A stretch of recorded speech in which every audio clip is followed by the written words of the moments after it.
2:30টার সময় শিব মন্দির দেখাতে নিয়ে চলে এলে, এই অর্ডার তোমার বুদ্ধি মাথায় কি করে আসে?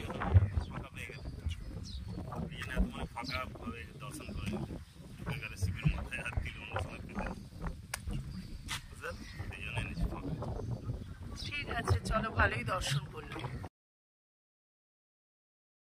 তোমাদের পুরো মন্দিরটা দেখাচ্ছি। এটা হচ্ছে একটা শিব মন্দির। ঘড়িতে এখন বাজে 1:40। তুমি আশা করো যে এখন রাস্তায় লোক থাকবে? এই শুধু আমাদের মতোই পাবলিকরাই চলে। গুড আফটারনুন বন্ধুরা, আজকে চলেছি কোথায় বলো? মুরবে বলে একটা গ্রাম আছে, সি বিচ। ওইখানে একটা শিব মন্দির আছে। তা দীপঙ্কর, হ্যাঁ খুঁজে যেতে হবে। দীপঙ্কর কোথা থেকে শুনে এসেছে, তা আমাকে নিয়ে যাচ্ছে অজানার সন্ধানে। চলো, বেরিয়ে পড়েছি দুজনে। টাটা। মহারাষ্ট্রের একটা জিনিস তোমাদের বলি, তুমি রাস্তায় লোক থাকুক না থাকুক, গাড়ি না চলুক, হ্যাঁ, কিন্তু কংক্রিটের রাস্তা। মহারাষ্ট্র এদিকে প্রচুর উন্নতি করেছে।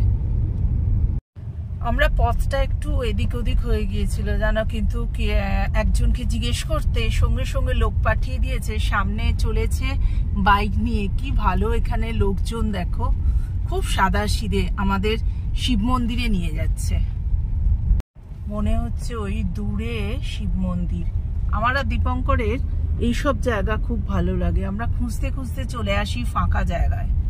কি ভালো লাগছে দেখো, নতুন বানিয়েছে। এই দেখো দাঁড়িয়ে পড়েছে। হ্যাঁ চলো এবার ঢুকে পড়ি শিব মন্দিরে। ওয়াও,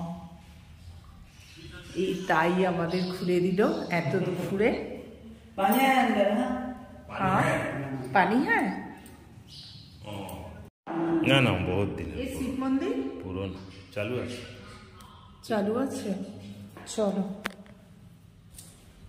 এই দেখো জলে পা দিয়ে দিয়ে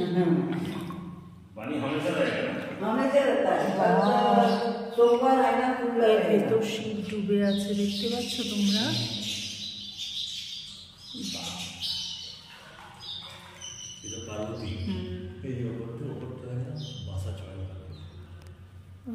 দেখো সমুদ্রের মধ্যে শিব, আমাদের সমুদ্রের জল ঢুকে গেছে।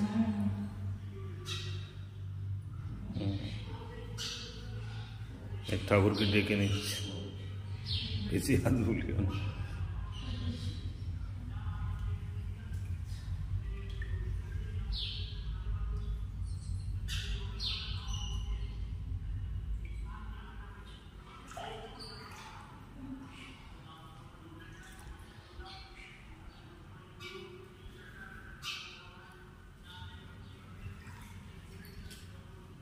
पंप चला है, यहाँ से पानी आता है ना, ड्रॉप गिरता है ना, ड्रॉप देता है। এই দেখো জলে হাত দিয়েছে সোমা, জল দিয়ে হাত ধুচ্ছে, গন্ধ লাগছে। মাছের জায়গা তো, গন্ধ তো না, জলটাই গন্ধ। वो मैच चलती है, मैं तो सोचा साथ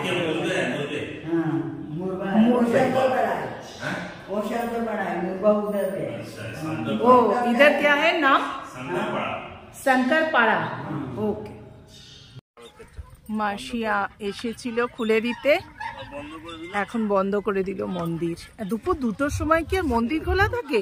দীপঙ্করের যত হ্যাঁ হ্যাঁ দর্শন হয়ে গেল, সেটা ঠিক আছে। এদিকে তাকাও। দীপঙ্কর সিঁড়ি বেয়ে উঠে ওপরে, এবার দেখো চারিদিকে সমুদ্রে, চারিদিকে সব ফটো তুলছে।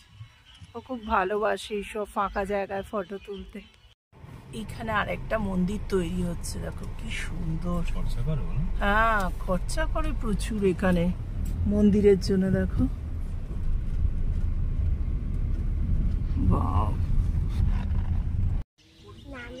ना ना घूमने आए हो इधर, ठीक है जाओ। এখন আমরা মন্দিরের বাইরে একটু বসে বিশ্রাম নিচ্ছি। বাইরে ভীষণ রোদ, সঙ্গে কিন্তু হাওয়া আছে, খুব সুন্দর জায়গা, সমুদ্রে তার। হ্যাঁ